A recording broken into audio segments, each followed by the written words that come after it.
Madam President, on Wednesday, just moments after Joe Biden took office, China's Ministry of Foreign Affairs sanctioned 28 members of the outgoing administration, including Secretary of State Mike Pompeo, National Security Advisor Robert O'Brien, and UN Ambassador Kelly Craft.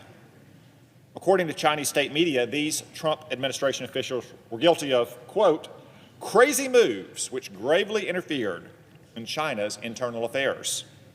Those crazy moves include, presumably, condemning the Chinese Communist Party's genocidal campaign against religious minorities in Xinjiang province, or its atheistic crackdown on Chinese Christians.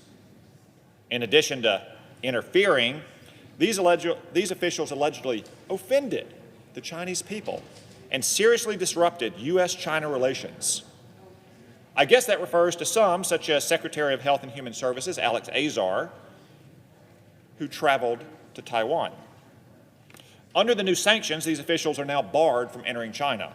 But more important and more ominous, institutions associated with them are also restricted from doing business with China. Now, it's tempting to laugh off these sanctions, as I did last summer when China sanctioned me.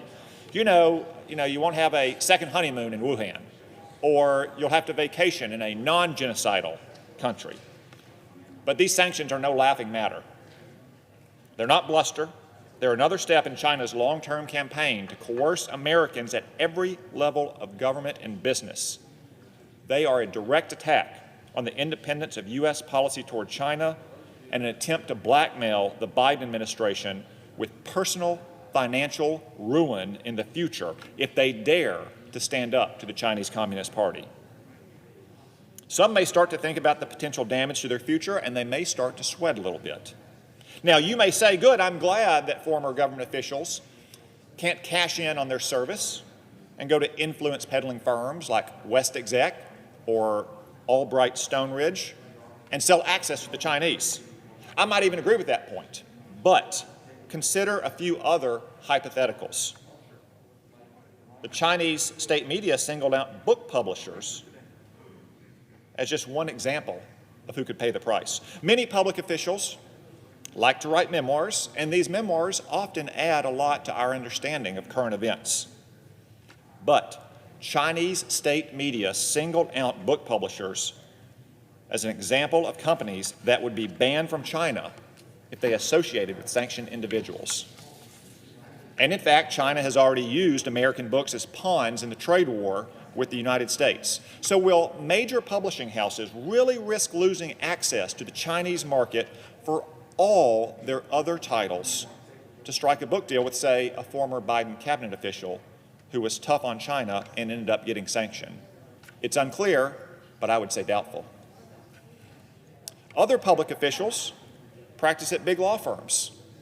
And I know that we all make jokes about lawyers, but it's an honorable profession. And there's nothing wrong with practicing at a big law firm, and they may plan to return to their firms after the administration is over. A lot of those firms have clients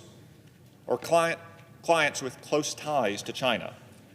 And even if a former public official has no client with any business in China, will those law firms really take back their old employees if it means potentially losing valuable clients who are afraid of angering the Chinese Communist Party? Again, I'd say it's unclear, but perhaps doubtful. Once you consider these hypotheticals and others that don't involve influence peddling or anything untoward, you can begin to see the insidious consequences of these new sanctions. Beijing wants to scare the Biden administration into doing its bidding, and they want to scare U.S. businesses into blacklisting any official who irritates the Chinese Communist Party. Therefore, I call on the Biden administration to treat these sanctions as a day one assault on the independence of its foreign policy by denouncing this intimidation in the strongest possible terms. But as the Chinese Communist Party is determined to prove, actions speak louder than words. So I also call upon President Biden to act reciprocally by sanctioning Chinese officials who are responsible for this blackmail campaign against his administration. Those officials shouldn't be able to ferret away their fortunes in the U.S. banking system.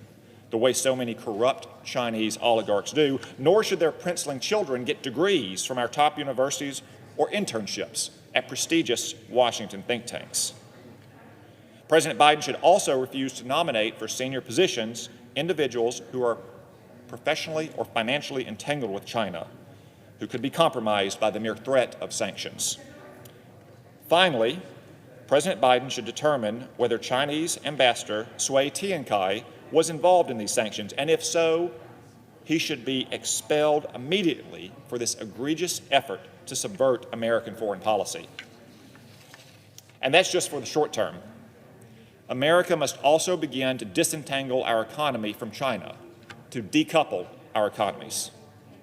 The Chinese Communist Party's sanctions only pose a threat because American society is so deeply compromised by Chinese influence.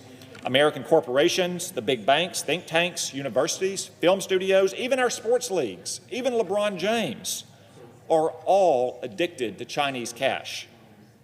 They're all part of a new China lobby that's deeply invested in the status quo and thus hostile to any efforts to redefine U.S.-China relations in America's interest. This lobby makes their money in China. They make their products in China. They've made their bed in China, and now they are all vulnerable to pressure from the Chinese government.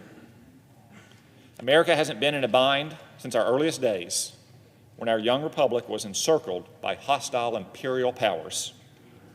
Even during the Cold War, America had few entanglements of the sort we face today. The U.S. had very little trade with the Russians.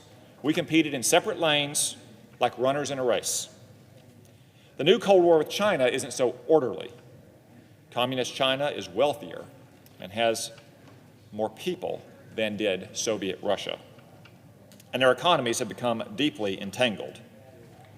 These new sanctions are just the latest example of how that entanglement threatens our security and prosperity.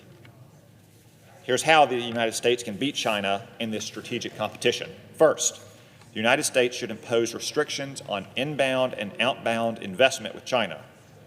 Wall Street has financed China's industrial and technological development for more than 4 decades and has become compromised for the bargain. That has to end. Second, the United States should move supply chains for critical goods, such as semiconductors and pharmaceuticals, out of China and back to American soil. China today may be the so-called factory of the world, but it was corporate America with its army of bankers and lawyers and consultants who built that factory. That's got to end as well. Third, the United States must restrict the flow of knowledge and advanced technology between our country and China. American colleges, universities, and research laboratories are the finest in the world, but they allow Chinese nationals to participate even in cutting-edge research with military applications. And this research has an alarming tendency to end up in China, in the weapons fielded by the People's Liberation Army against our own troops. That information pipeline needs to be shut off, and many of those Chinese nationals need to go. None of these steps will be easy, but the Chinese Communist Party's punitive sanctions against Trump administration officials and its blackmail campaign against Biden administration officials demonstrate that decoupling our economies is both necessary and urgent. The communists in Beijing have lulled too many Americans into complacency and dependency over the course of many years. They now intend to blackmail even our government into inaction. So our intention must be different. The United States must break free of Chinese communist suffocating grasp, fight back, and win. Madam President, I yield the floor.